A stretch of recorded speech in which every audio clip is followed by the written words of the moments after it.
तो फिर जा, अपने कमरे में जाकर देख, तेरे पलंग के नीचे तुझे तेरी माँ की हड्डियां मिलेंगी। प्रभात दौड़कर अपने कमरे में जाता है और अपने पलंग के नीचे देखता है। वहां पर सचमुच एक कंकाल पड़ा हुआ था और उसके शरीर पर जो कपड़े थे वो प्रभात की माँ के थे। क्या बात है, आज तो आप सुबह से ही बहुत बिजी हैं। ऐसा क्या लिख रहे हैं? बस एक फैमिली की कहानी लिख रहा था। जैसे हमारी फैमिली है ना, तुम, माँ और मैं, लेकिन थोड़े अलग तरीके से, क्योंकि ये कहानी हॉरर है और इसमें जो आदमी है ना, मैंने उसकी बीवी को मार दिया है। मतलब कहानी में ऐसा लिखा है। और जानती हो, उसके बाद जो बीवी है ना, वो एक बुरी आत्मा बन जाती है। क्या बेटा, इस तरह की डरावनी कहानियां क्यों लिखता है तू? जानता है ना, हम जो सोचते हैं, जो लिखते हैं, हमारा दिमाग पूरा दिन वैसा ही होता रहता है। माँ, परेशान होने वाली क्या बात है? राइटर हूँ मैं, मेरा तो काम है कहानियां लिखना। और वैसे भी ये सिर्फ एक कहानी है माँ, कोई सच नहीं है। उसके बाद कुछ दिन बीत जाते हैं। एक रात प्रभात को अपने ऑफिस से लौटने में देरी हो जाती है। रात के लगभग 12 बजे हुए थे। प्रभात जैसे ही अपने घर पहुंचता है, उसने देखा कि उसकी पत्नी दुर्गा डाइनिंग टेबल पर उसका इंतजार कर रही है। आ गए आप? कब से आपका इंतजार कर रही थी। देखिए ना, खाना भी ठंडा हो गया है। अरे दुर्गा, आज तुमने अपने इतने लंबे लंबे बालों को खोलकर क्यों रखा है? तुम तो हमेशा अपने बाल बांध कर रखती हो। वो क्या है ना प्रभात, जब इंसान अपनी जिंदगी से मुक्त हो जाता है ना, तो उसे दूसरे सारे बंधन खोल देने चाहिए। इसलिए मैंने अपने बालों के बंधन भी खोल दिए। ये तुम किस तरह की बातें कर रही हो? तुम ठीक तो हो? मैं बिल्कुल ठीक हूँ प्रभात। अच्छा चलो खाना खाओ। वो क्या है ना दुर्गा, मुझे भूख नहीं है। ऑफिस में कुछ खा लिया था। कोई बात नहीं, मैं तुम्हारे लिए एप्पल काट देती हूँ, एप्पल खा लो। नहीं दुर्गा, मुझे नहीं खाना है, मेरा मन नहीं है यार। तभी अचानक से दुर्गा अपने हाथ में एक बड़ा सा चाकू लेकर प्रभात पर हमला कर देती है। प्रभात अपने आप को बचाने की कोशिश करता है। आज मैं तुझे नहीं छोड़ूंगी, तुझे अपने साथ लेकर जाऊंगी अपनी दुनिया में। ये क्या बोल रही हो तुम? तुम्हारा दिमाग खराब हो गया है। आखिर तुम हो कौन? दुर्गा अपनी गर्दन टेढ़ी करते हुए बोलती है। मैं दुर्गा हूँ, तुम्हारी पत्नी। ध्यान से देखो मेरी आंखों में। प्रभात बुरी तरह से डर जाता है और घबराहट में वो चाकू अपनी पत्नी के पेट में मार देता है। उसकी पत्नी की वहीं के वहीं मौत हो जाती है और उसकी चीख की आवाज सुनकर उर्मिला दौड़ते हुए बाहर आती है। ये तूने क्या किया प्रभात? तुमने अपनी पत्नी का खून कर दिया। लेकिन तू तो उसे बहुत प्यार करता था बेटा। तूने बहू को क्यों मार डाला? माँ, ये आपकी बहू नहीं थी, इसके अंदर कोई बुरी आत्मा घुसाई थी। मैं नहीं जानता ये सब कैसे हो गया, लेकिन वो मुझ पर हमला कर रही थी, मुझे मारने की कोशिश कर रही थी। माँ, मैंने कुछ नहीं किया। ये तूने क्या कर दिया बेटा? दुर्गा ने मुझे कहा था कि वो तेरी कहानी को उस कैरेक्टर की तरह एक्टिंग करके तुझे डराने की कोशिश करेगी। अरे वो तो तेरे साथ मजाक कर रही थी। हे भगवान, ये क्या हो गया? इसका मतलब दुर्गा। लेकिन माँ, मैंने जो कहानी लिखी थी उसमें भी ऐसा ही हुआ था। उस औरत ने अपने पति के साथ मजाक किया और गलती से उसके पति ने उसके पेट में चाकू मार दिया। मेरी कहानी सच कैसे हो सकती है? माँ, मुझे बहुत डर लग रहा है। अब ये सोच, दुर्गा की लाश का क्या करें हम? अगर गलती से भी ये बात बाहर फैल गई ना, तो तुझे पूरी जिंदगी जेल की सलाखों के पीछे रहना पड़ेगा। एक काम करते हैं माँ, हम घर के पीछे वाले बगीचे में उसकी लाश को दबा देते हैं। अगर कोई पूछेगा तो कह देंगे कि उर्मिला अपने मायके गई और फिर एक दिन हम भी अचानक यहाँ से कहीं दूर चले जाएंगे। कोई नहीं आएगा हमें पूछने, कोई नहीं आएगा माँ, बाद में जो होगा हम देख लेंगे। प्रभात अपनी माँ उर्मिला की मदद से दुर्गा की लाश को अपने घर के बगीचे में गाड़ देता है। कुछ दिन तो ऐसे ही बीत जाते हैं, लेकिन एक दिन अचानक रसोई से आ रही कुछ आवाजें सुनकर प्रभात की नींद खुलती है। प्रभात ने देखा कि वहां पर एक लंबे बालों वाली औरत दूसरी तरफ चेहरा करके खड़ी हुई थी। कौन है? कौन है वहां पर? अरे कौन हो तुम? मैं दुर्गा हूँ प्रभात। क्या हुआ? मुझसे इस तरह के सवाल क्यों कर रहे हो तुम? तुम दुर्गा नहीं हो सकती। दुर्गा तो प्रभात, मैं तुम्हारी पत्नी हूँ, तुम मुझे कैसे भूल सकते हो? 4 दिन के लिए मायके क्या चली गई, तुम तो मुझे भूल ही गए। अब अगली बार ना मैं कहीं नहीं जाऊंगी। पता चला तुमने तो मुझे पहचानने से ही इनकार कर दिया। नहीं, तुम दुर्गा नहीं हो सकती। तुम दुर्गा हो ही नहीं सकती। मैं जानता हूँ ये सब क्या हो रहा है। मैंने अपनी कहानी में लिखा था कि उस आदमी की पत्नी की मौत के बाद एक बुरी आत्मा उसका रूप लेकर उसके घर में आ जाती है। तुम वही हो ना? और अचानक से खूबसूरत दुर्गा का चेहरा काला पड़ जाता है। उसकी आंखें लाल हो जाती हैं और पूरे शरीर पर बाल, लंबे नुकीले नाखून, उसके दोनों पैर उल्टे हो जाते हैं और बेहद डरावनी आवाज में वो चिल्लाकर कहती है, बुरी आत्मा, मेरा खून करके मुझे अपने ही घर में गाड़ कर तू मुझे बुरी आत्मा कह रहा है? मैं तुझे छोड़ूंगी नहीं।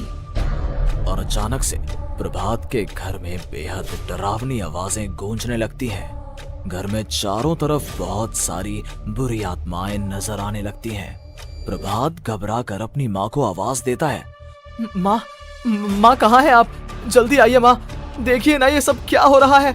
प्रभात ने देखा कि अचानक से उसकी माँ कमरे से दौड़ कर आती है। क्या हुआ प्रभात? और ये लोग कौन है? इन सब की गर्दन टेढ़ी क्यों है? इनके बाल खुले हुए। हाँ प्रभात, ये सब लोग तो मुझे मरे हुए नजर आ रहे हैं। हाँ माँ, ये सब लोग मरे हुए ही हैं और ये ठीक वैसा ही हो रहा है जैसा मेरी कहानी में हुआ था। लेकिन मेरी कहानी के हिसाब से तो आप भी। अचानक से उर्मिला का रूप बदल जाता है। वो भी एक डरावने साए की तरह बन जाती है और बेहद डरावनी आवाज में चिल्ला चिल्ला कर कहती है, मर गई तेरी माँ। जानता है, कल रात जब तू सो रहा था ना, तो मैंने उसके शरीर का सारा खून पी लिया। अब बस हड्डियां बची है उसके शरीर में। नहीं, ऐसा नहीं हो सकता, ऐसा बिल्कुल नहीं हो सकता। मेरी माँ नहीं मर सकती। तुझे भरोसा नहीं ना? तो फिर जा, अपने कमरे में जाकर देख। तेरे पलंग के नीचे तुझे तेरी माँ की हड्डियां मिलेंगी। प्रभात दौड़कर अपने कमरे में जाता है और अपने पलंग के नीचे देखता है।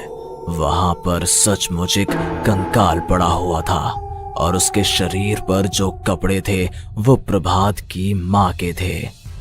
माँ, अब मुझे कुछ करना पड़ेगा। लेकिन मेरी कहानी में लिखा था कि माँ की मौत मेरे हाथों से होगी, पर माँ तो पहले ही मर चुकी है और वो बुरी आत्मा मुझे भी मार देगी। नहीं, इससे पहले कि वो मुझे कुछ करे, मुझे उसका काम खत्म करना होगा। प्रभात अपने हाथ में बड़ा सा चाकू लेकर उस बुरी आत्मा पर हमला कर देता है जिसने प्रभात की माँ का रूप लिया हुआ था, और अगले ही पल वो नीचे गिर जाती है और उसके शरीर से खून बहने लगता है। ऐसा नहीं हो सकता, एक बुरी आत्मा के शरीर में तो खून होता ही नहीं है। तो क्या सच में मैंने अपनी माँ को मार दिया? लेकिन अभी कुछ देर पहले तो फिर वो कंकाल किसका है? और ये कौन है? मैं पागल हो जाऊंगा। और अपनी माँ की लाश, इसका मैं क्या करूं? लोग पूछेंगे तो मैं क्या जवाब दूंगा? तभी वहां पर दुर्गा का रूप लेकर जो आत्मा थी उसने प्रभात से कहा, गाड़ दे अपनी माँ को ले जाकर उसी जगह जहाँ तूने मेरा खून करके मुझे गाड़ दिया था। जा, चला जा। घबराया हुआ प्रभात पागलों की तरह अपनी माँ की लाश को लेकर बगीचे में गाड़ देता है। प्रभात की हालत पागलों जैसी हो जाती है। वो अपने आप को अपने घर में बंद कर लेता है। कहानी के हिसाब से तो आगे ये हुआ था कि कहानी लिखने वाले ने उन बुरी आत्माओं से डरकर आत्महत्या कर ली थी। तो क्या मैं भी मर जाऊंगा? क्या मैं भी आत्महत्या कर लूंगा? एक काम करता हूँ, मैं अपनी कहानी का अंत बदल देता हूँ। हाँ, ये मैंने पहले क्यों नहीं सोचा। मैं लिख दूंगा कि कहानी को लिखने वाला आत्महत्या नहीं करता, बल्कि कहीं दूर जाकर नए सिरे से अपनी जिंदगी शुरू करता है। यही सोचकर प्रभात ने अपनी लिखी हुई कहानी को बाहर निकाला और उसे पढ़ना शुरू किया। ये देखकर वो हैरान रह गया कि कहानी का क्लाइमैक्स तो किसी ने पहले ही बदल दिया था। ये क्या? इसमें तो लिखा हुआ है कि आखिर में उस लेखक की पत्नी और माँ दोनों बगीचे में जिंदा दफन थे। बुरी आत्माओं ने उनको कैद करके रखा था और वो लेखक अपनी माँ और पत्नी दोनों को जिंदा बाहर निकाल लेता है। लेकिन ये सब लिख किसने दिया? प्रभात दौड़कर बगीचे में जाता है और वहां पर खुदाई करना शुरू कर देता है। प्रभात देखता है कि वहां पर लकड़ी के 2 बड़े संदूक हैं और उनके अंदर से आवाजें आ रही हैं। प्रभात, प्रभात बचा लो मुझे, अगर थोड़ी देर और हो गई तो वो मुझे छोड़ेगी नहीं। बेटा देखो, मैं इस बक्से के अंदर बंद हूँ, प्लीज मुझे बाहर निकालो, वो बुरी आत्मा किसी भी वक्त मुझे मार डालेगी। प्रभात वो दोनों बक्से बाहर निकालता है और अपनी पत्नी और माँ दोनों को आजाद करवा लेता है। लेकिन तभी वहां पर अचानक से एक बेहद डरावनी और खौफनाक दिखने वाली औरत आ जाती है। तुझे क्या लगा था इतनी आसानी से अपनी पत्नी और माँ को बचा लेगा? बस 5 मिनट और उसके बाद अमावस का चांद आसमान में आने ही वाला है। लेकिन तूने इन दोनों को बाहर निकाल लिया, अब तुझे मरना होगा। नहीं, मैं जानता हूँ मैं नहीं मरूंगा और अब आगे क्या करना है ये भी मुझे पता है।